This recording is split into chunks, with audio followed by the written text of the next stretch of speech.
भविष्यवाणी की इस पढ़ाई में अजीजों मैं आप सबका दिल से एक बार फिर स्वागत करता हूं। उम्मीद कर रहा हूं कि प्रभु के वचन की ये सच्चाइयां आपको ऐसा स्वर्गीय आश्वासन दे रही हैं कि आपका दिल दिन प्रतिदिन प्रभु के आगमन के लिए तैयार होता चला जा रहा है। मैं आपसे गुजारिश करूंगा कि इन सच्चाइयों को अजीजों आप अनदेखा ना करें। इन सच्चाइयों को आप सिर्फ एक बार पढ़कर छोड़ ना दें। उम्मीद करता हूं कि आप बार बार इन्हें दोहराएं और बहुतों को इन सच्चाइयों तक लाने वाले बन सकें। विनती करते हैं कि आज की भी यह पढ़ाई आप बहुत गौरपूर्वक सुनेंगे। इसी के साथ प्रार्थना करते हैं कि परमेश्वर हमारी एक बार फिर अगुवाई करें ताकि हम प्रभु की इस सच्चाई को भी गले से लगा कर रखें, एक सच्चाई का प्रेम परमेश्वर से प्राप्त करें ताकि इस सच्चाई में हम हमेशा के लिए दृढ़ खड़े हुए पाए जाएं। आइए प्रार्थना करते हैं। प्यारे परमेश्वर, धन्यवादी हैं प्यारे प्रभु। प्रभु, आपने ऐसे सामर्थी ढंग से हमारी अगुवाई की है। शुक्रगुजार है प्रभु पवित्र आत्मा की उस गहरी सीख के लिए, उस परिश्रम के लिए। प्रभु धन्यवादी हूँ प्रभु अपने अजीजों का जो बार बार इन सच्चाइयों की ओर आकर्षित होते हैं। और शुक्रगुजार है प्रभु कि आपने एक और लम्हा दिया है, एक और मौका दिया है कि हम इन सच्चाइयों को और गहराई से जान पाएं। प्रभु विनती है कि ये सच्चाइयाँ, ये रोशनी, ये उजाला हम तक सीमित ना रहे। प्रभु हमें हिम्मत और ताकत दीजिए। प्रभु अपने आप से भरपूर कीजिए प्रभु, ताकि हमारे दिल में दूसरों के प्रति, हमारे अजीजों के प्रति ऐसा प्रेम हो कि हम उन्हें अंधकार में ना रहने दें। जिस रोशनी से हमारा जीवन उजाले से भर गया है प्रभु, हम दूसरों के जीवन में भी इस रोशनी को पहुंचाएं। एक बात है प्रभु, विनती करते हैं कि हमारे दिलों को आप कृपया करके पाक साफ करें, अपनी पवित्र आत्मा से हमें तृप्त करें ताकि हम हमेशा के लिए आपके साथ चलते हुए पाए जाएं। एक बार फिर हमारी अगुवाई कीजिएगा प्रभु जी, ताकि आपका नाम ऊंचा उठाया जाए और किसी का नहीं, क्योंकि ये सब कुछ हम आपके प्यारे बेटे प्रभु यीशु के नाम से मांगते हैं। आमीन, आमीन। एक बार फिर आपका स्वागत है अजीजों, और आज का हमारा शीर्षक है वह दूसरी स्त्री। कहानी हमें ले चलती है उस राजा हेरोदेस के उस महल में। राजा हेरोदेस की पत्नी से आप वाकिफ होंगे, जिसका नाम हेरोदियस था। यकीनन सच्चाई तो ये थी कि यकीनन ये उनकी पत्नी नहीं, ये उनके भाई फिलिपुस की पत्नी थी। और यूहन्ना जिसने प्रभु यीशु को बपतिस्मा दिया था, इससे ये हेरोदियस बहुत नफरत करती थी। वह इसलिए क्योंकि रेगिस्तान में रहने वाले इस प्रचारक ने उस महिला को बताया था कि ये एक व्यभिचारिणी थी, क्योंकि उसने अपने पति फिलिपुस को छोड़कर उसके इस दुष्ट भाई के साथ एक विवाहिक रिश्ते में जुड़ गई थी। अब ये दुष्ट रानी यूहन्ना से बदला लेने के लिए हेरोदेस पर अपने प्रभाव का उपयोग करने का उसने एक निर्णय लिया। सबसे पहले उसने उसे यूहन्ना को कैद करने के लिए राजी कर लिया, और फिर वह तो चाहती थी कि इस यूहन्ना जिसने प्रभु यीशु को बपतिस्मा दिया, वह तो चाहती थी कि इस व्यक्ति का तो वध ही हो जाए, ये खत्म किया जाए। परंतु हेरोदेस ने ऐसा करने से बिल्कुल इनकार कर दिया था, क्योंकि वह जानता था कि यूहन्ना एक सच्चा भविष्यवक्ता था और लोगों के राजनीतिक विरोध से ये हेरोदेस जो है डरता था। सच्चाई ये थी अजीजों की हेरोदेस जानता था, अक्सर उसने शायद यूहन्ना के द्वारा दिए हुए प्रचार को सुना था, और वह जानता था कि ये यूहन्ना परमेश्वर का चुना हुआ है। उसे ये एहसास था कि इसके वचनों में सच्चाई थी। उसे डर भी लगता था, वह लगता है क्योंकि वह जानता था कि यूहन्ना हमेशा सच बोलता है। यूहन्ना किसी ओहदे से डरता नहीं, वह केवल परमेश्वर का भय मानता है, और इसलिए वो नहीं चाहता था, उसके दिल में ये इच्छा नहीं थी कि इस व्यक्ति को वह मारे। लेकिन हाँ, इस महिला के दबाव में आकर उसने यूहन्ना को अब कैद में रख दिया था। अंत में हेरोदियस ने एक अचूक योजना विकसित की। उसने हेरोदेस के जन्मदिन पर एक दावत को तैयार किया, उसके साथियों को, उसके मित्रों को, उसके प्रियजनों को इकट्ठा कर लिया वहां और सबको आमंत्रित किया। फिर उसने अपनी खूबसूरत बेटी सलोमी के लिए एक मोहक मनोरम शैली में एक नृत्य करने की व्यवस्था की। हेरोदियस को उम्मीद थी कि यदि हेरोदेस शराब के नशे में इस बेटी को नाचते हुए देखेगा तो वह सलोमी से पूछेगा कि वह अपने अद्भुत नृत्य के लिए क्या इनाम मांगना चाहती है। यह सब कुछ सोचते हुए, ये सारी तैयारियां करते हुए हेरोदियस ने अपनी बेटी सलोमी को उस नृत्य के लिए तैयार किया। ऐसी शर्मिंदगी होती है ये सोचकर भी कि एक माँ अपनी बेटी से ऐसा काम कैसे करवा सकती है। लेकिन फिर भी उन सब पुरुषों के बीच उसने सलोमी को तैयार किया कि वो उन सब के सामने एक बहुत ही अश्लील नाच पेश करे। हमें बताया जाता है कि उसकी भयावह योजना पूरे रूप से काम करी। सलोमी के नृत्य के बाद हेरोदेस ने एक गर्वित शपथ ली। मरकुस की 6:23 में आप इसका वर्णन देख सकते हैं। बाइबल कहती है, उसने शपथ खाई कि मैं अपने आधे राज्य तक जो कुछ तू मुझसे मांगेगी मैं तुझे दूंगा। जैसे ही नशे में धुत मेहमान राजा की उदारता की सराहना करने लगे, वह लड़की जल्द से अपनी मां की ओर भागी और उसने अपनी मां से यह सवाल पूछा। उसने पूछा कि मां, मैं क्या मांगूं? उसने कहा कि यूहन्ना जिसने प्रभु यीशु को बपतिस्मा दिया, ये यूहन्ना बपतिस्मा देने वाले का सिर मुझे एक थाल पर चाहिए। सलोमी वापस लौटी और उसने इस राजा के सामने यह अनुरोध पेश किया। यह सुनकर हेरोदेस दंग रह गया था अजीजों, लेकिन उसके सभी हैरान दोस्त अब उसकी प्रतिक्रिया का इंतजार कर रहे थे, इस डर से कि अगर उसने मना कर दिया तो वह कमजोर दिखाई देगा।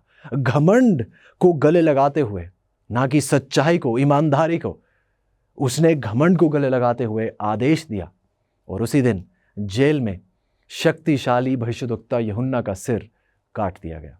इसमें यदि आप गौर करें तो यह पहली बार नहीं था कि एक माँ और बेटी के समूह ने परमेश्वर के लोगों को सताने के लिए सरकार का इस्तेमाल किया हो। सच्चाई है अजीजों की, ऐसा बीते कल में हुआ है और ऐसा बहुत जल्द हमारे बीच होने वाला है। इसी गहराई को आज पढ़ने के लिए अजीजों आज हम इस गहरी पढ़ाई में प्रवेश कर रहे हैं। इसी के साथ आज का मुफ्त ऑफर मैं आपके सामने रखना चाहूँगा। आज की यह अध्ययन संदर्शिका जिसका शीर्षक है ये दूसरी स्त्री।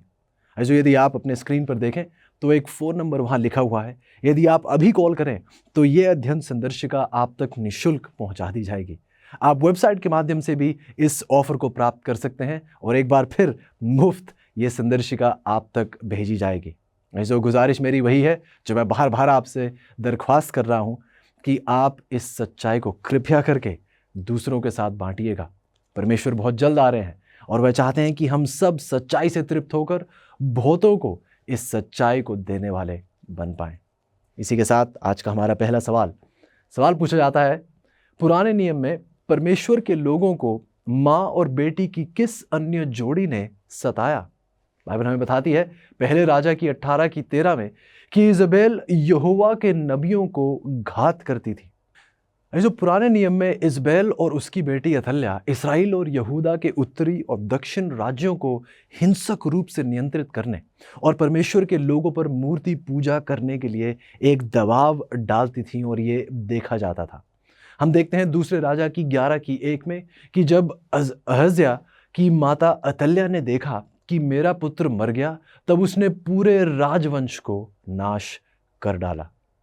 दूसरा सवाल उठता है, प्रकाशित वाक्य के 14 अध्याय में दूसरे स्वर्गदूत का क्या संदेश है? पिछले पाठ में इस 3 स्वर्गदूतीय संदेशों का वर्णन किया था और आइए अब उस दूसरे स्वर्गदूत के संदेश पर ध्यान देते हैं। प्रकाशित वाक्य की 14:8 कहती है, फिर इसके बाद एक और दूसरा स्वर्गदूत यह कहता हुआ आया कि गिर पड़ा वह बड़ा बाबुल गिर पड़ा, जिसने अपने व्यभिचार की कोपमय मदिरा सारी जातियों को पिलाई है। इस जो प्रकाशित वाक्य की 14 में हमने देखा है कि एक अति आवश्यक 3 स्वर्गदूतीय संदेश जो यीशु के दूसरे आगमन से पहले हमें पूरी दुनिया तक पहुंचाने चाहिए।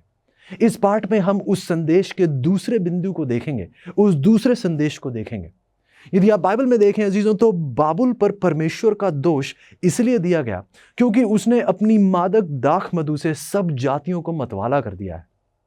यह पाठ कैथोलिक और प्रोटेस्टेंट विश्वासियों दोनों के लिए कुछ बहुत ही सीधी बातें करता है और शायद परेशान करने वाले संदेशों को भी संबोधित करता है। जो आप ये भी याद रखिएगा कि दूसरे स्वर्गदूत का संदेश यीशु की ओर से है, किसी व्यक्ति की ओर से नहीं। ये उसी परमेश्वर की ओर से जिससे आप और मैं प्रेम करते हैं। उसके सत्य के लिए आइए हम अपने हृदयों को खोलें, क्योंकि उसका एकमात्र उद्देश्य आपको और मुझे बचाना और हम सबको आशीष देना है।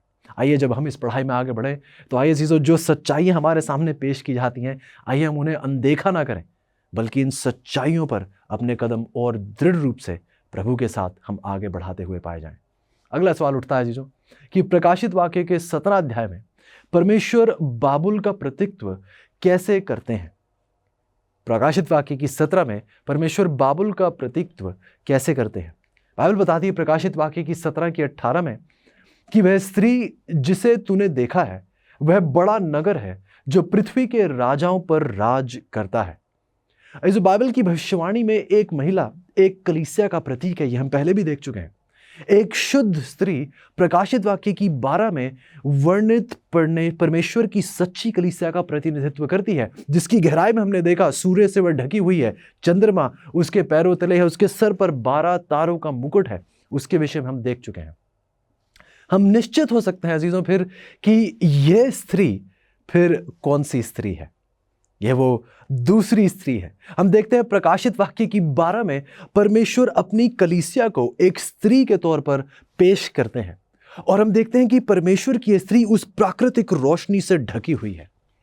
लेकिन प्रकाशित वाक्य की 17 में कुछ ऐसा कहना चाहिए कि शैतान भी अपनी स्त्री को यहां पेश कर रहा है। और यदि आप गौर करें तो आप इन दोनों के बीच उस अंतर को पहचान सकते हैं सिर्फ उनके वर्णन के द्वारा। प्रकाशित वाक्य की 17 की 18 हमसे कहती है कि जब प्रकाशित वाक्य लिखा गया था तब यही ताकत शासन कर रही थी। इतिहास हमें बताता है कि यह मूर्ति पूजक रोम था जिसने अंततः अपने अधिकार और राजधानी शहर और शक्ति को पोप अधीन रोम को सौंप दिया था। तो आइए इसी विषय में हम और गहराई से परखेंगे और देखेंगे कि परमेश्वर हमें और किन सच्चाइयों से वाकिफ करा रहे हैं। इसी के साथ हमारा अगला सवाल उठता है अजीजों कि प्रकाशित वाक्य के 17 अध्याय में कौन सा अन्य सबूत यह साबित करता है कि बाबुल पोप के रोम को संदर्भित करता है।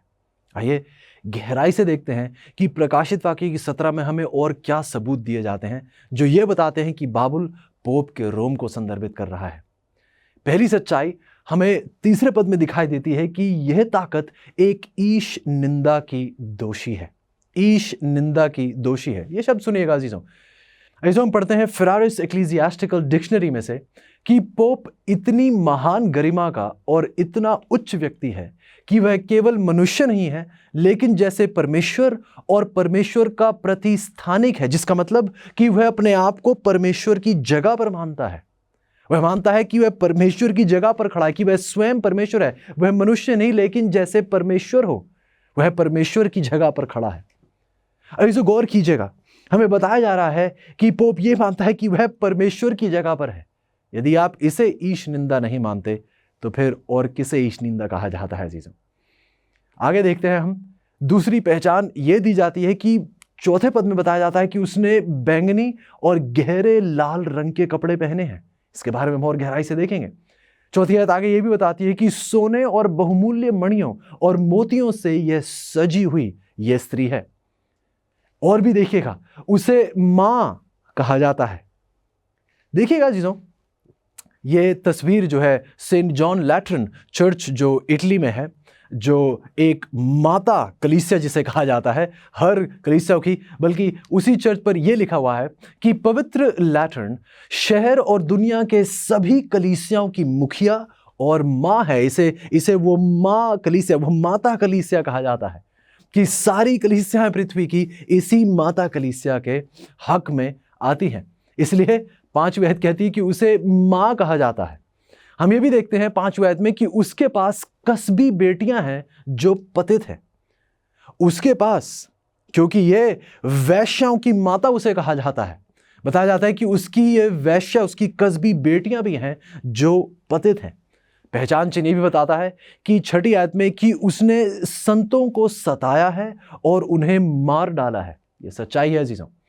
हिस्ट्री ऑफ द पोप्स किताब में आप पढ़ते हैं कि बड़ी संख्या में चीरहरण कर, नग्न कर उनकी पत्नियों और बच्चों सहित उन्हें उनकी बस्तियों से खदेड़ दिया गया और उनमें से कई की अमानवीय हत्या कर दी गई।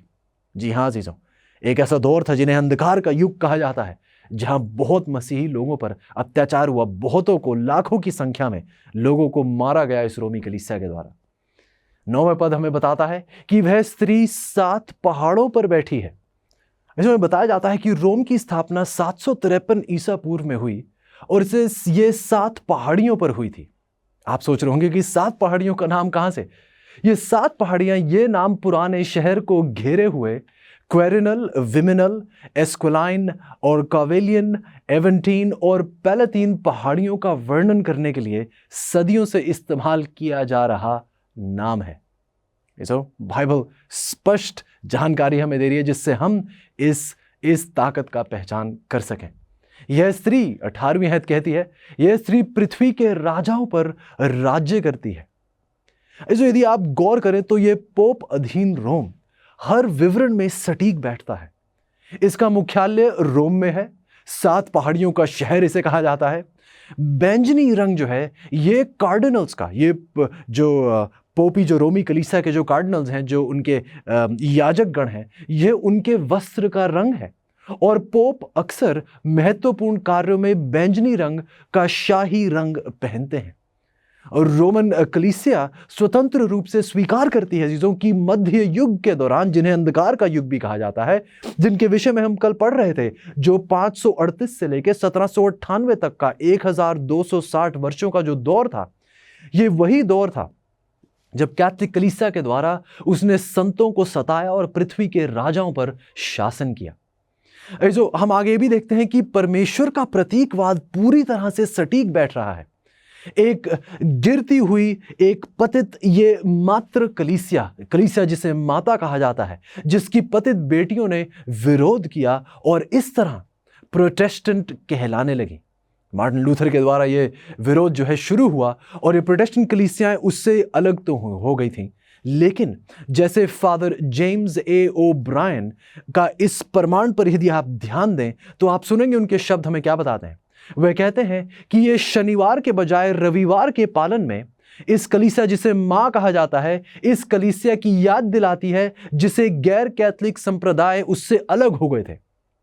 तो गौर कीजिए, हालांकि ये गैर कैथोलिक संप्रदाय उन्हें अपने आप को प्रोटेस्टेंट्स तो कहते हैं, इस कलीसिया जिसे मां कहा जाता है उससे जुदा तो हो गए हैं, लेकिन जब वो शनिवार के बजाय रविवार का पालन करते हैं, जब वो परमेश्वर की आज्ञाओं को छोड़कर इस कैथोलिक कलीसिया द्वारा स्थापित किए गए इस बदलाव को मानते हैं, तो जीजो ये वही अपनी माता कलीसिया की ओर जा रहे हैं। वे उसी माता कलीसिया की याद दिलाते हैं इन प्रोटेस्टेंट कलीसियाओं को। सवाल उठता है जीजो कि प्रकाशित वाक्य की 13 और 17 के पशुओं में क्या समानता है। आइए देखते हैं। बाइबल बताती है प्रकाशित वाक्य की 13 की 1 में, और मैंने एक पशु को समुद्र में से निकलते हुए देखा जिसके 10 सींग और 7 सिर थे। उसके सींगों पर 10 राजमुकुट और उसके सिरों पर परमेश्वर की निंदा के नाम लिखे हुए थे। गौर कीजिएगा, 10 सींग 7 सिर, परमेश्वर की निंदा के नाम। अब आइए पढ़ते हैं प्रकाशित वाक्य की 17 की 3। बाइबल कहती है, मैंने गहरे लाल रंग के पशु पर जो निंदा के नामों से छिपा हुआ था और जिसके 7 सिर और 10 सींग थे, एक स्त्री को बैठे हुए देखा। जो आप खुद ही गौर कर रहे हैं इनकी समानता। प्रकाशित वाक्य की 13 की 1 से 10 का जो पशु है और प्रकाशित वाक्य की 17 का जो पशु है वह स्पष्ट रूप से एक ही है। दोनों इस रोमी शक्ति का प्रतीक है। प्रकाशित वाक्य की 17 कलीसिया और सरकार के गठबंधन की ओर इशारा करती है, जिसमें कलीसिया जो पतित स्त्री है और ये कलीसिया, ये स्त्री इस पशु पर सवारी कर रही है, और ये पशु वो राज्य है, वो सरकार है, ये कलीसिया उस राज्य को नियंत्रित करती है। प्रकाशित वाक्य के 13 में भी आप देखेंगे कि 2 पशु हुए और ये 2 पशु प्रकाशित वाक्य की 13 में चित्रित किए जाते हैं जो दूसरों को पूजा करने के लिए मजबूर करते हैं।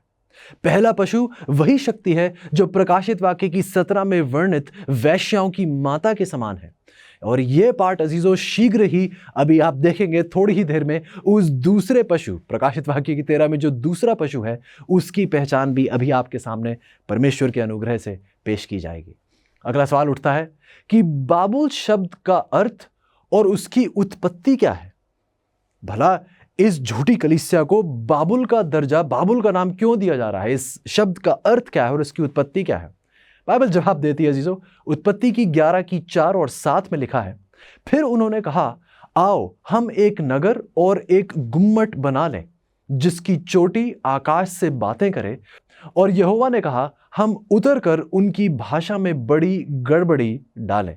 इस आगे देखते हैं उत्पत्ति की 11 की 7 और 9 में बाइबल कहती है कि वह एक दूसरे की बोली को ना समझ सकें।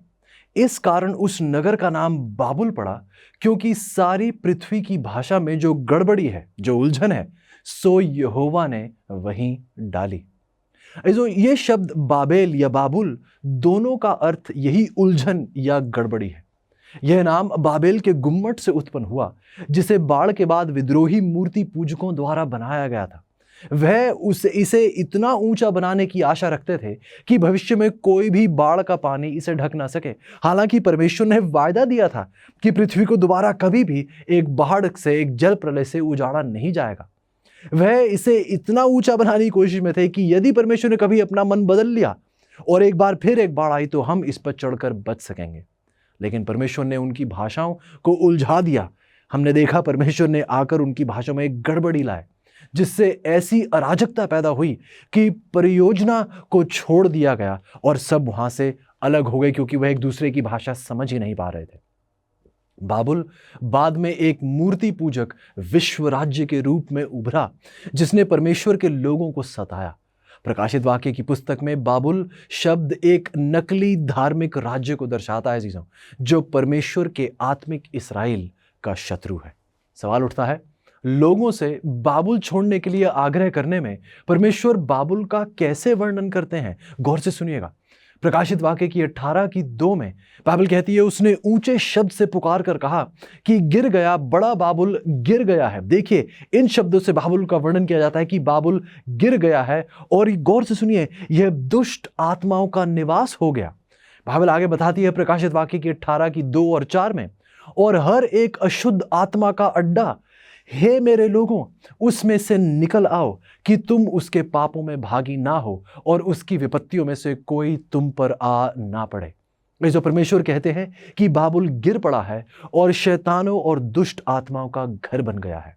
वह चेतावनी देते हैं कि उसके पाप इतने घिनौने हैं कि बाबुल का नाश होना निश्चित है।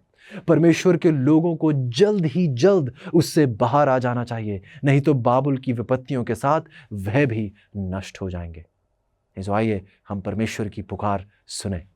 सवाल उठता है, यीशु बार बार बाबुल को दुनिया को मदिरा के नशे में डुबो देने का दोषी ठहराते हैं। यह मदिरा क्या है? बाइबल हमें जवाब देती है जो प्रकाशित वाक्य की 17:4 में, उसके हाथ में एक सोने का कटोरा था जो घृणित वस्तुओं से भरा हुआ था। सवाल पूछा जा रहा है जीजों कि यह मदिरा जिसके नशे में उसने पूरी दुनिया को मतवाला कर दिया है, यह मदिरा क्या है? बाइबल में बता रही है उसके हाथ में एक सोने का कटोरा है जो क्या है? घृणित वस्तुओं से भरा हुआ है। आइए देखते हैं चीजों कि ये घृणित वस्तुओं का वर्णन किस प्रकार किया जाता है। यदि आप कैथोलिक विश्वकोश में पढ़ें तो बताया जाता है ये प्याला कैथोलिक कलीसिया के लिए पवित्र बर्तनों में से सबसे महत्वपूर्ण है।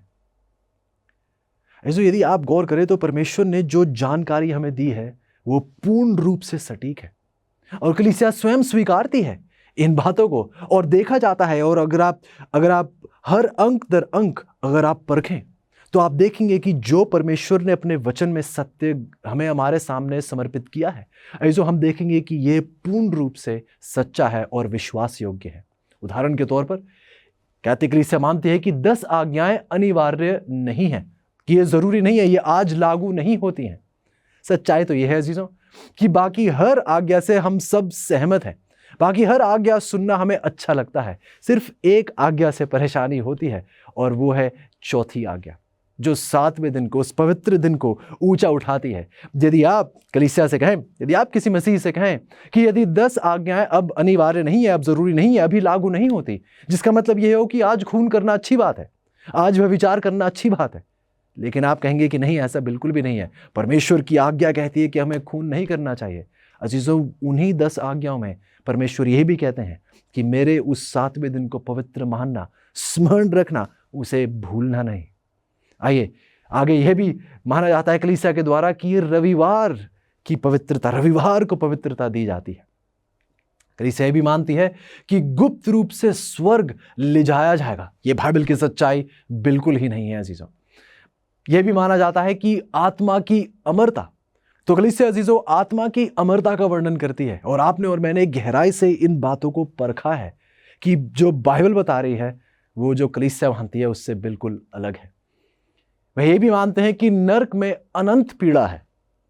परमेश्वर को आप प्रेम कैसे कह सकते हैं, यह सोचते हुए कि परमेश्वर लोगों को आग में अनंत काल तक जलते हुए देखेंगे और फिर भी परमेश्वर प्रेम है?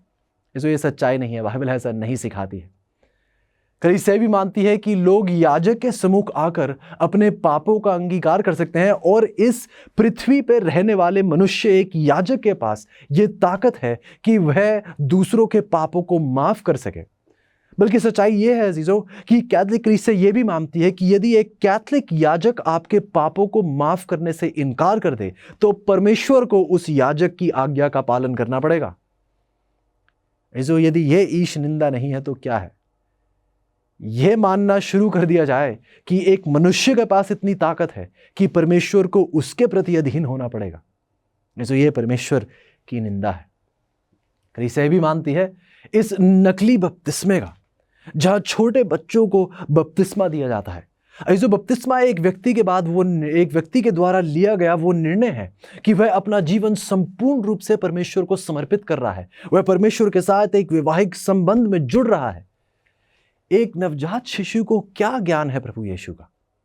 उसे आत्मसमर्पण का क्या ज्ञान है? भलाई और बुरे का उसे क्या ज्ञान है? लेकिन यह भी जो बाइबल से बिल्कुल भी संबंधित नहीं है, यह बपतिस्मे का भी अभ्यास किया जाता है। ये भाषाओं का भ्रम, ये भाषाओं की उलझन, ये भी पाई जाती है। भाषाओं का भ्रम, भाषाओं की ये उलझन, जो कलीसिया में यह भी माना जाता है कि लोगों के पास अन्य भाषाओं में बोलने का एक तोड़ा है। ये भाषाएं वो नहीं है जो लोग समझ सकते हैं, बल्कि ऐसी भाषाएं, कुछ ऐसा मड़मड़ाना जो किसी को और समझ में नहीं आता, और यह दावा किया जाता है कि ये तो सिर्फ परमेश्वर समझ सकते हैं ये भाषा। तो यदि आप बाइबल में गौर करें, क्या परमेश्वर ने कभी भी किसी को एक ऐसा तोहफा दिया है जिसके द्वारा उस व्यक्ति की बढ़ाई हो रही हो और किसी की नहीं? जब परमेश्वर ने अपने चेलों को अन्य भाषा बोलने का वरदान दिया था, क्यों दिया था? ताकि संदेश दूर तक फैल सके। ये अन्य भाषाएं जो मौजूदी भाषाएं थीं, जो अन्य देशों में बोली जाती थीं, इन्हें यह वरदान इसलिए दिया गया था ताकि ये दूर देशों में जाकर इन भाषाओं का प्रयोग करते हुए बहुतों को सुसमाचार सुना सकें।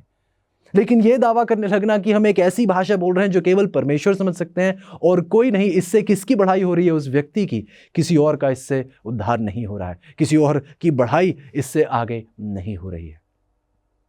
जो दुखद सच्चाई तो यह है कि एक बार बाबुल के संदेशों को स्वीकार कर लेने के बाद एक व्यक्ति आत्मिक रूप से एक नशे से चूर हो जाता है और यह समझने में असमर्थ हो जाता है कि बाइबल वास्तव में क्या कह रही है, क्योंकि ये झूठे सिद्धांत एक व्यक्ति की सच्चाई को समझने की क्षमता को मंद कर देते हैं।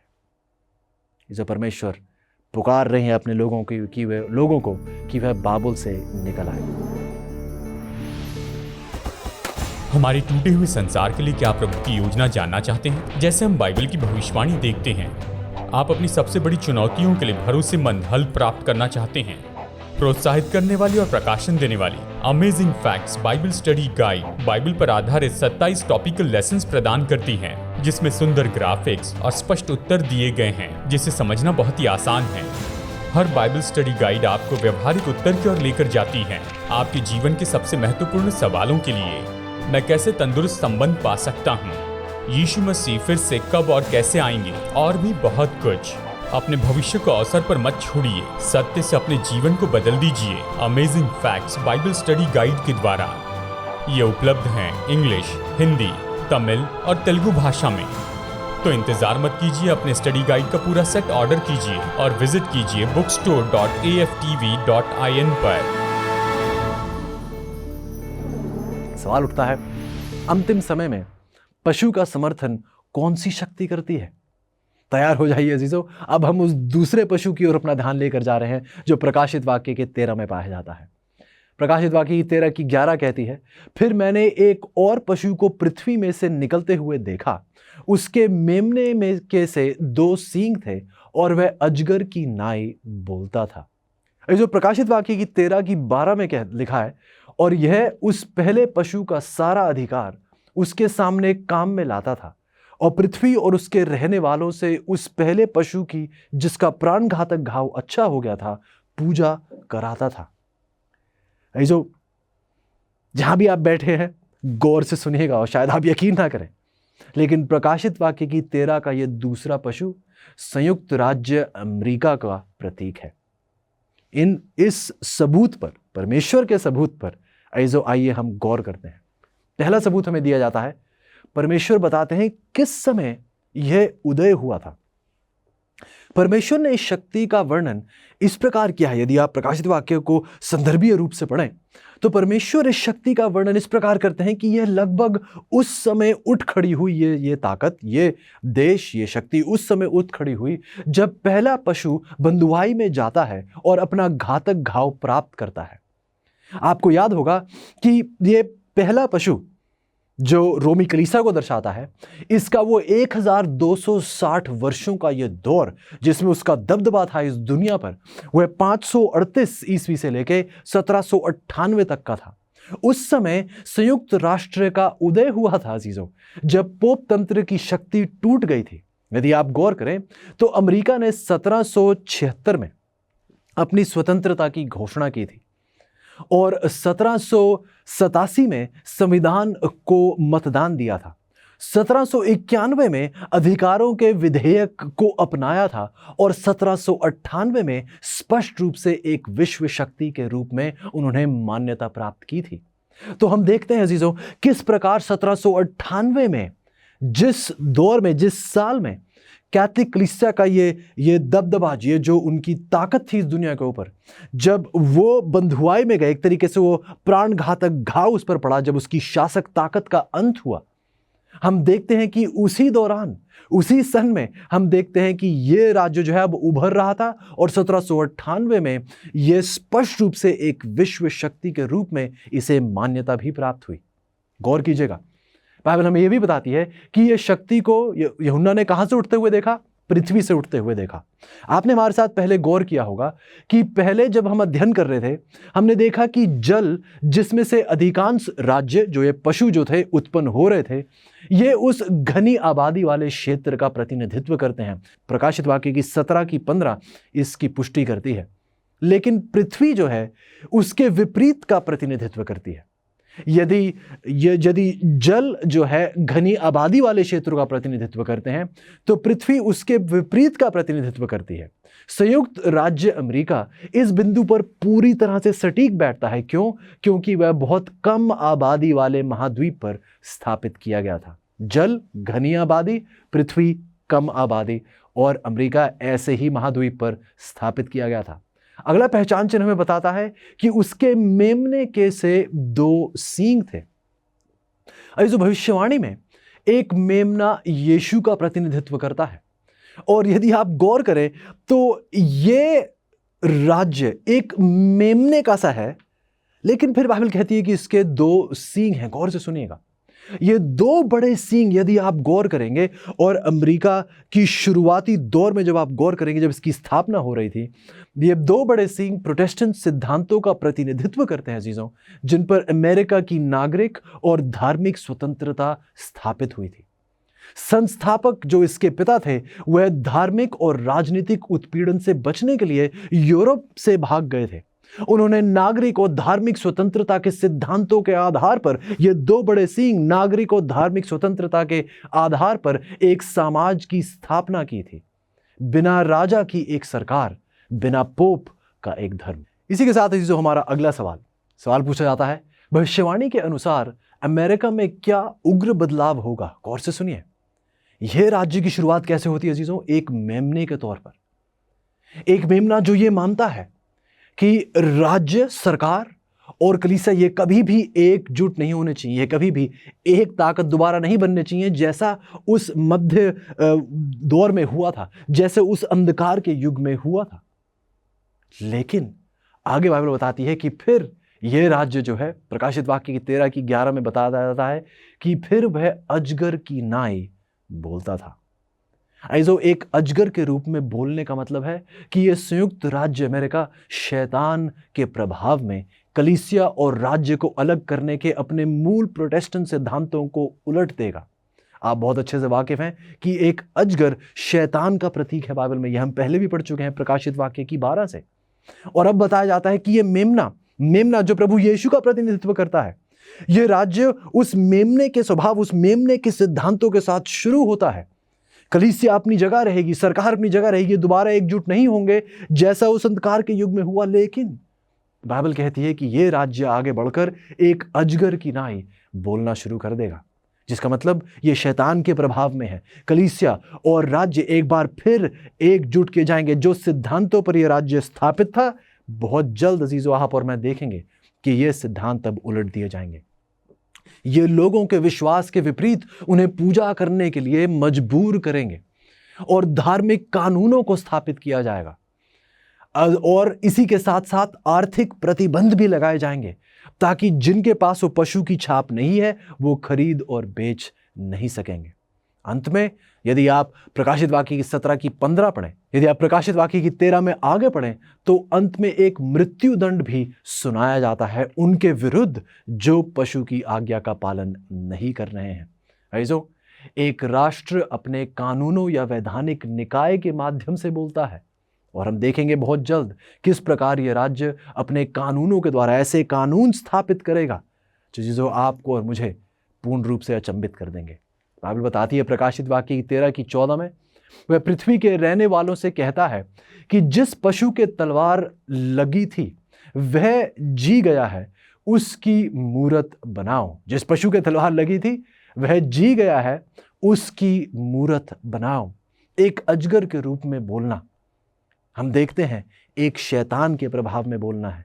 और देखिए किस प्रकार यह राज्य अब उस मूरत की पूजा करने के लिए लोगों को पुकार रहा है। सवाल उठता है अजीजों कि अंतिम समय में परमेश्वर के लोगों के खिलाफ कौन सी 3 शक्तियां एकजुट होंगी। गौर से सुनिएगा, प्रकाशित वाक्य की 16 की 13 हमें बताती है, मैंने उस अजगर के मुंह से, उस पशु के मुंह से और उस झूठे भविष्यद्वक्ता के मुंह से 3 अशुद्ध आत्माओं को मेंढकों के रूप में निकलते देखा। अजीजों, अजगर शैतान का प्रतिनिधित्व करता है, यह स्पष्ट है। प्रकाशित वाक्य की 12 की 9 इसकी पुष्टि करती है। मूर्ति पूजकों धर्मों के माध्यम से यह शैतान काम कर रहा है। प्रकाशित वाक्य की 13 की 1 से 10 पशु पोप तंत्र का प्रतिनिधित्व कर रहा है, जिसका वर्णन यहां किया जाता है। प्रकाशित वाक्य की 16 में झूठा भविष्यद्वक्ता अमेरिका में धर्म त्यागी प्रोटेस्टेंटवाद है। ये उस धर्म त्यागी प्रोटेस्टेंटवाद का वर्णन करता है, वो प्रोटेस्टेंटवाद जिन्होंने परमेश्वर के वचन को बेदखल कर कर रोमी कलीसिया की सच्चाइयों, रोमी कलीसिया की सीख को प्राप्त करना शुरू कर दिया है। ऐसो हम देखते हैं ये शक्ति वही प्रकाशित वाक्य 13 11 की 17 के पशु के समान वो शक्ति है। ये धर्म त्यागी प्रोटेस्टेंटवाद अमेरिका में हम देखते हैं ये मेमने की तरह, जैसा हमने पहले देखा, ये राज्य मेमने की तरह, इसके 2 सींग हैं, लेकिन बाद में ये अजगर के रूप में बोलना शुरू कर देती है। यह ताकत, यह वह शक्ति है जीजों जो बड़े चमत्कार करती है, बाइबल कहती है। और बाइबल यह भी बताती है कि वह बड़े बड़े चिन्ह दिखाती है। ये प्रकाशित वाक्य की 13 और 14 में आप देख सकते हैं। बाइबल यह भी बताती है कि उन चिन्हों के कारण जिन्हें उसे पशु के सामने दिखाने का अधिकार उसे दिया गया था। ऐसो ये सब, यह दूसरा राज्य, यह दूसरी शक्ति प्रकाशित वाक्य की कर रही है। इसी के साथ हमारा दूसरा सवाल उठता है, क्या ये विविधतापूर्ण संगठन कभी भी प्रभावी ढंग से एकजुट होंगे? बाइबल जवाब देती है जीजो प्रकाशित वाक्य की 16 की 14 में कि ये चिन्ह दिखाने वाली दुष्ट आत्माएं हैं जो सारे संसार के राजाओं के पास निकलकर इसलिए जाती हैं कि उन्हें सर्वशक्तिमान परमेश्वर के उस बड़े दिन की लड़ाई के लिए इकट्ठा करें। जी हाँ जीजो, परमेश्वर कहते हैं कि वह एक होंगे। ध्यान दें कि वह धोखा फैलाने और परमेश्वर के लोगों के खिलाफ एक संघ बनाने के लिए अपने काम में यकीनन एकजुट होंगे। हमें दिखाया जाता है जीजों कि अंतिम दौर में परमेश्वर के लोगों के विरुद्ध उठने के लिए ये ताकतें एकजुट होकर परमेश्वर के लोगों पर सताव लाएंगी। ऐसे प्रकाशित वाक्य की 12 की 17 में यदि आप देखें तो सर्वशक्तिमान परमेश्वर के उस बड़े दिन के युद्ध का वर्णन किया जाता है। यह वही घटना है जो अजगर स्त्री की संतान से युद्ध करता है। हम देखेंगे किस प्रकार परमेश्वर के लोगों के विरुद्ध यह युद्ध आ खड़ा होगा। सवाल उठता है जीजों कि अंतिम समय का यह गठबंधन किन प्रभावी विधियों का उपयोग करेगा? बाइबल बताती है प्रकाशित वाक्य की 16 की 14 में, यह चिन्ह दिखाने वाली दुष्ट आत्मा होगी। बाइबल आगे हमें यह भी बताती है प्रकाशित वाक्य की 13 में कि वह बड़े बड़े चिन्ह दिखाता था, यहां तक कि मनुष्यों के सामने स्वर्ग से पृथ्वी पर आग बरसा देता था। बाइबल बताती है प्रकाशित वाक्य की 13 की 14 में, और उन चिन्हों के कारण जिन्हें दिखाने का अधिकार उसे दिया गया था, वह पृथ्वी के रहने वालों को इस प्रकार भरमाता था।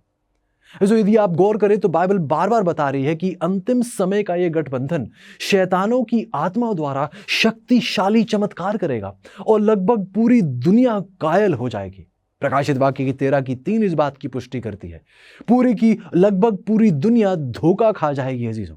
प्रकाशित वाक्य की 18 की 23 ये भी कहती है कि तेरे टोने से सब जातियां भरमाई गई। ये जो बहुत शक्तिशाली चमत्कार हमारे सामने बहुत जल्द पेश किए जाने वाले हैं। सवाल पूछा जाता है कि अंतिम समय के परमेश्वर के लोगों को धोखे से कौन बचाएगा? बाइबल जवाब देती है अजीजों, यदि आप गौर करें यशाया की 8 की 20 में, कि व्यवस्था और चुनौती ही की चर्चा किया करो। यदि वे लोग इस वचनों के अनुसार ना बोले तो निश्चय उनके लिए पौ ना फटेगी। गौर कीजिएगा अजीजों, बहुत अहम सवाल है। अंतिम समय के परमेश्वर के लोगों को धोखे से कौन बचाएगा? ऐसे जिस दौर में हम जी रहे हैं, धोखा खाने से हम कैसे बच सकते हैं? बाइबल हमें बता रही है कि जहां व्यवस्था और चेतावनी की चर्चा आप करें और जहां इन वचनों के अनुसार कोई ना बोले तो निश्चय उनके लिए पौ ना फटेगी, वहां कोई रोशनी नहीं है, वहां कोई उजियाला नहीं है अजीजों, वहां परमेश्वर की मौजूदगी नहीं है। ऐसे परमेश्वर के लोगों को हर बात को बाइबल के अनुसार परखने की आवश्यकता है। वह धोखा नहीं खाएंगे तभी जब वह परमेश्वर के वचन की गहराइयों में पाए जाएंगे। वह धोखा तब नहीं खाएंगे जब उन्होंने परमेश्वर के वचन को अपनी जीवन शैली बना लिया है। ऐसे जब वो वचन को केवल पढ़ते ही नहीं है बल्कि वचन को अपने जीवन में अमल भी करते हैं, वो लोग धोखे से बचाए जाएंगे। वह धोखा नहीं खाएंगे क्योंकि वह चमत्कारों और शिक्षाओं का परीक्षण करेंगे ताकि वह निर्धारित किया जा सके कि वह शैतानों की आत्माओं की ओर से है या फिर ये शिक्षा परमेश्वर की ओर से, ये चमत्कार परमेश्वर की ओर से है। तो फिर अजीजों आज परमेश्वर अपने लोगों को बाबुल से बाहर अपनी शेष कलीसिया की सुरक्षा में बुला रहे हैं। वह कहते हैं कि जो बाबुल में रहेगा उसके पापों में साझेदार होगा और उसकी विपत्तियां प्राप्त करेगा। नूह के दिनों में केवल 8 लोगों ने उस जहाज में प्रवेश किया जो परमेश्वर ने उनके उद्धार के लिए प्रदान किया था, बाकी सब मारे गए। आज वे जहाज के रूप में अपनी शेष कलीसिया प्रदान करते हैं और लाखों लोग प्रवेश कर रहे हैं। और परमेश्वर आज आपको भी आमंत्रित कर रहे हैं अजीजों। परमेश्वर आपको याद दिला रहे हैं कि जो निमंत्रण नूह को दिया था वो निमंत्रण आज आपको भी दिया जा रहा है। परमेश्वर कह रहे हैं उत्पत्ति की 7 की 1 में कि तू अपने सारे घराने समेत जहाज में जा। सवाल है अजीजों कि क्या आप आज उसके निमंत्रण पर हां कहेंगे? ऐसे मैंने पहले भी आपसे बात कही थी कि परमेश्वर ने निमंत्रण नूह और उसके परिवार को दिया था, और सच्चाई ये थी जो कि यह नूह ने तय नहीं किया कि वह कब इस निमंत्रण का जवाब देगा। उसने वो तय नहीं कर सकता था कि मैं 1 साल बाद दूंगा, 1 हफ्ते बाद या 1 महीने बाद। जैसे ही निमंत्रण आया उसे तभी उसका जवाब देना था। बाइबल कहती है उद्धार का दिन आज है अजीजों, पुकार आज आप तक पहुंच रही है, सच्चाई आज आपके सामने पेश की गई है। आइए आप इस निमंत्रण को स्वीकारने में एक पल भर की देरी भी ना करें। ऐसे जो शब्द आपके सामने रखे गए हैं ऐतिहासिक रूप से सच्चे हैं, वचन से ये शब्द सच्चे हैं, और मैं आपसे विनती करूंगा कि आप खुद जाकर इन सच्चाइयों की गहराई से परख कीजिए। जो मैंने कहा है, आप जरूरी नहीं है कि आप मेरी बातों को माने, मैं आपको निमंत्रण देता हूं कि आप खुद जाकर इन बातों को गहराई से परखें कि यदि जो बताया गया है, जो बाइबल में लिखा है, क्या यह सच्चा है या नहीं, और आप खुद यह निर्णय लें। परमेश्वर आपको पुकार रहे हैं, पुकार आपको और आपके सारे घराने को दी जा रही है। आइए अजीजों, हम अपने परिवार सहित परमेश्वर की उपस्थिति में आए और हमेशा का जीवन उसके चरणों में बिताने का एक प्रयास करें। क्या आपकी इच्छा है? क्या आज आप उसके निमंत्रण पर हाँ कहेंगे? यदि आपकी इच्छा है तो आइएगा, मेरे साथ प्रार्थना में जुड़ेंगे। प्यारे परमेश्वर, धन्यवादी हैं प्यारे प्रभु, शुक्रगुजार है प्रभु कि आपने एक बार फिर हमारे अंधकार में अपनी सच्चाई का उजाला किया है। प्रभु मैं धन्यवादी हूँ मेरे अजीजों के लिए जो अभी के अभी निर्णय ले रहे हैं, जो अभी के अभी अपने घराने समेत आपके समीप आ रहे हैं और कह रहे हैं कि मैं और मेरा परिवार हमेशा के लिए परमेश्वर का होगा। प्रभु ये सच्चाइयाँ इतनी अहम है प्रभु, हमारी आपसे यह विनती है कि हमें इन सच्चाइयों को गहराई से समझने की ताकत और हिम्मत दें। प्रभु वो समझ, वो बुद्धि दें जो प्रभु हमारे पास नहीं है, ये केवल आपका वरदान है। प्रभु विनती है कि हमारे दिलों को आप पवित्र करें, ताकि प्रभु हमारे बोल में ही नहीं बल्कि हमारी जीवन शैली से दुनिया देखने वाली बन सके कि हम अपने नहीं, हम परमेश्वर के। धन्यवादी हैं प्रभु इस महान आशीष के लिए जो आज आपने हम पर उंडेली है। विनती करते हैं प्रभु कि आप अपनी सच्चाई से हमारे दिलों को तृप्त करें, अपने साथ चलने की हमें एक हिम्मत और सामर्थ्य दें, और प्रभु जी हमें ऐसा प्रेम दें कि हम दुनिया को आपके करीब लाने वाले बन सकें। शुक्रगुजार हैं प्रभु, विनती करते हैं कि आप हमेशा हमेशा तक हमारे साथ ही चलते रहें, क्योंकि ये सब कुछ हम विश्वास और धन्यवादी समेत आपके प्यारे बेटे प्रभु यीशु के नाम से मांगते हैं, आमीन।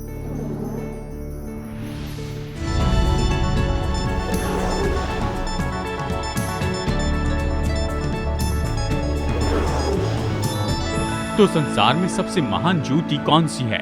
तो शायद आप कहें सूरज। हम कह रहे हैं कि सबसे ज्योतिर्मय जगह संसार में कौन सी है? ये तो लॉस वेगस के इस पिरामिड के आकार के होटल की रोशनी है जिसका नाम है लक्सर। यहाँ इस होटल में एक कमरा है जिनमें 39 वॉशिंग मशीन के आकार के जीनॉन बल्ब्स हैं और हर एक बल्ब के लिए 7000 वॉट्स की जरूरत है, और ये सब मिलकर लगभग 40 बिलियन मोमबत्ती की रोशनी पैदा करते हैं। कल्पना कीजिए कि लक्सर होटल का हर महीने का इलेक्ट्रिक बिल कितना होगा। ये रोशनी इतनी तेज है कि हवाई जहाज 250 मील दूरी पर से इसे देख सकते हैं, और इनकी लाइट स्पेस में 10 मील की दूरी तक जाती है। मतलब अगर आप आसमान में उड़ रहे हैं तो वहां पर अखबार पढ़ सकते हैं। और आपने अनुमान लगाया होगा कि ये सबसे तेजोमय ज्योति संसार में कीड़ों को आकर्षित करती है। ये छोटे कीड़े, चमगीदड़ और दूसरे कीड़ों को आकर्षित करती है और अपना वातावरण इस होटल पर बनाती है। संसार की सबसे बड़ी ज्योति के बारे में दुख की बात यह है, यानी खास करके जब रात की हवा साफ होती जिसमें कोई पार्टिकल्स नहीं होते हैं, तो रोशनी किसी से टकराती नहीं है और ये अदृश्य होती है, तो ये बस खाली जगह पर ऊपर जाती है। संसार की सबसे तेजोमय ज्योति किसी को नहीं दर्शाती। जानते हैं बाइबल कहती कि एक और ऐसी महान ज्योति है, और वो तो परमेश्वर के वचन की ज्योति है। भजन संहिता 119 वचन 105 में कहता है, तेरा वचन मेरे पैरों के लिए दीपक और मेरे मार्ग के लिए उजियाला है। और फिर भी बहुत से लोग अंधकार में चल रहे हैं, और यीशु ने आगे ये भी कहा, अगर आपके पास ये ज्योति है तो उसे झाड़ियों में न दबाएं, लेकिन उसे तेजों में होकर दूसरे लोगों को ज्योतिर्मय करने दें। यीशु ने कहा मत्ती अध्याय 5 में, अपनी ज्योति को चोटी पर रखे ताकि सभी लोग उसे देख सके। ज्योति से केवल तब लाभ होता है जब ये दूसरे लोगों के जीवन में आती है। परमेश्वर चाहता है कि हमारी ज्योति दूसरे लोगों के जीवन को ज्योतिर्मय करें। तो क्या परमेश्वर के लिए तेजोमय है? याद रखिए यीशु ने कहा कि ज्योति हो जाए।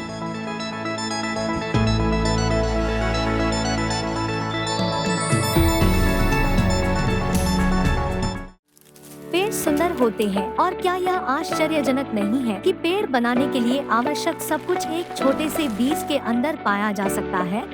आप जी और क्या आश्चर्यजनक है, इस छोटे से QR कोड के अंदर वह सब कुछ है जो आपको आत्मिक रूप से बढ़ने में मदद करने के लिए चाहिए। The amazing facts India link tree, बस इसे स्कैन करें और आप हमारे बाइबल रीडिंग प्लान से जुड़ जाएंगे। हमारी website, YouTube, Facebook, Instagram, share chat और बहुत कुछ, अब आप जुड़े हुए हैं। इस छोटे से QR कोड को स्कैन करें और आज ही बढ़ना शुरू करें।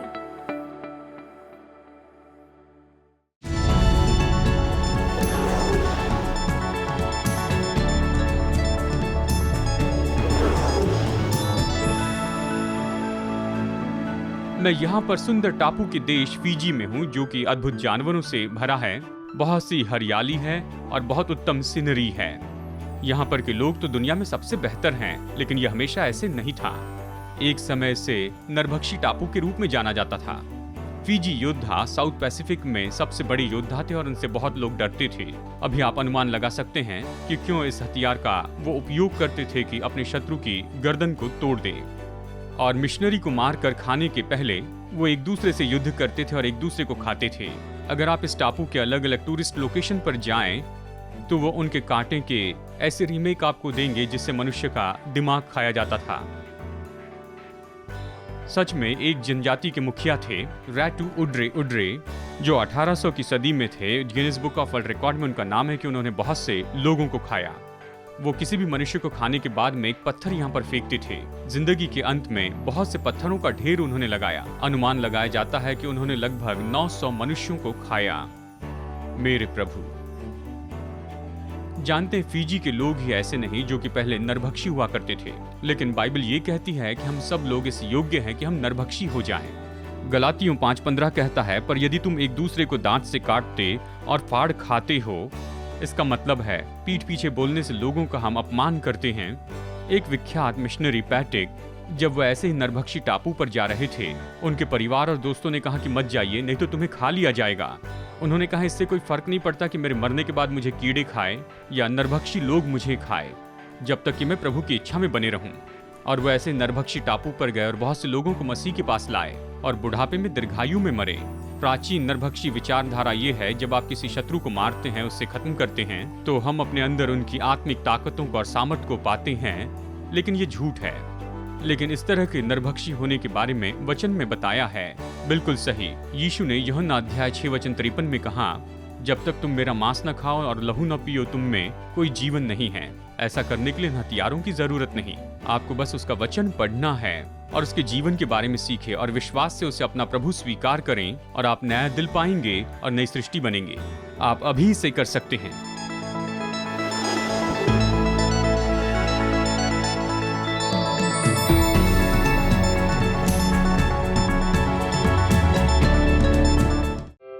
पर्याप्त अमेजिंग फैक्ट्स बाइबल अध्ययन नहीं मिल सका? अधिक सच्चाई से भरे कार्यक्रमों का आनंद लेने के लिए आपको अगले सप्ताह तक प्रतीक्षा करने की आवश्यकता नहीं है। Amazing facts India media library AFTV.in पर जाएं। AFTV.in पर आप सीधे अपने कंप्यूटर या मोबाइल यंत्र से कई भाषाओं में वीडियो प्रस्तुतियों के साथ साथ मुद्रित सामग्री का आनंद दिन के 24 घंटे सप्ताह के 7 दिन ले सकते हैं। AFTV.in पर जाएं।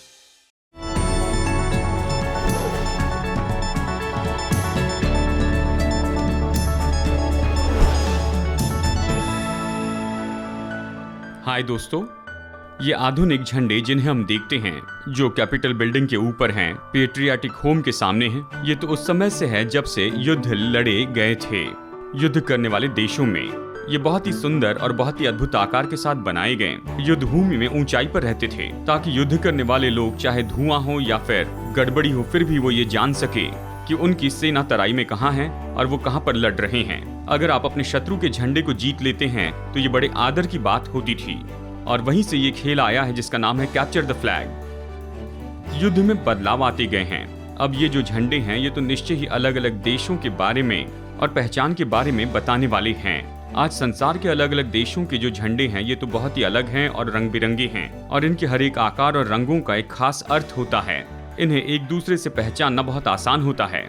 शायद संसार में सबसे दिलचस्प झंडा तो फिलीपीन देश का झंडा है। ये बहुत ही अद्भुत है क्योंकि शांति के समय ये अलग तरह से होता है युद्ध के समय से। शांति के समय में फिलिपिनो झंडा, जो लाल, सफेद, नीला और पीले से बना है, इसमें नीला भाग ऊपर होता है, लेकिन युद्ध के समय इसे पलटा देते हैं और लाल भाग ऊपर आता है, क्योंकि यहाँ पर ये अपने लहू का बलिदान करने के लिए तैयार है कि आजादी बनाए रखें। बिल्कुल इसी तरह से ऐसी एम्बेसी जो दूसरे देश में स्थापित की गई है, वो अपना झंडा लहराते हैं जबकि वो दूसरे देश में होते हैं। विश्वासियों के पास परमेश्वर के प्रेम का झंडा होना चाहिए इस गिरे हुए संसार में।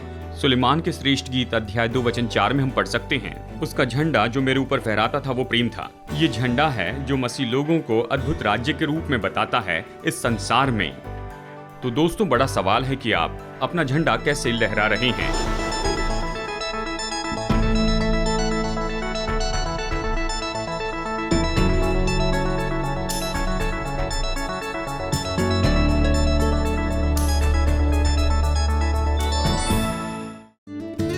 क्या आपके बच्चों को मज़ा करना पसंद है? मुझे तो है। अमेजिंग फैक्ट्स का amazing adventures kids Bible guide बहुत ही सरल है। इसमें मेरे लिए बाइबल के बहुत से लेसन्स बहुत दिलचस्प बनाए हैं।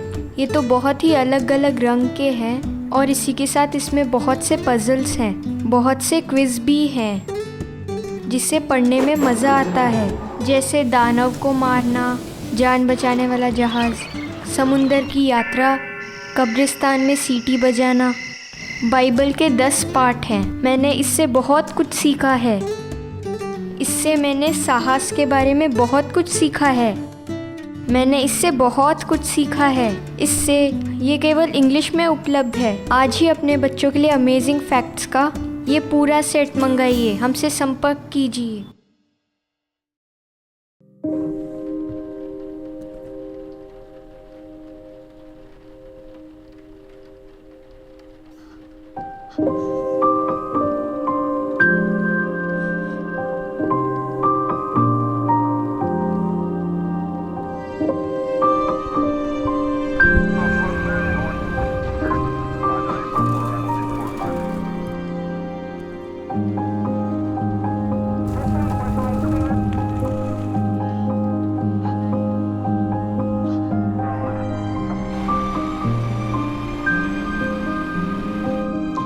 अब फिर ऐसा होगा कि कोई दर्द नहीं होगा, न पुलिस स्टेशन, न कोई बीमारी, न मृत्यु, न दुख उठाना। ये तो असली बात है दोस्तों। हमारे संसार का ये दुख तो परमेश्वर की योजना के अनुसार नहीं था। वो सब कुछ अपनी असली योजना में वापस लेकर आएगा। धन्य है जो मन के दीन है, वो स्वर्ग के राज्य के वारिस होंगे। क्योंकि मैं भूखा था और तुमने मुझे खाने के लिए दिया। मेरे इन छोटे से छोटे भाइयों के लिए तुमने जो कुछ भी किया है वो तुमने मेरे लिए किया है।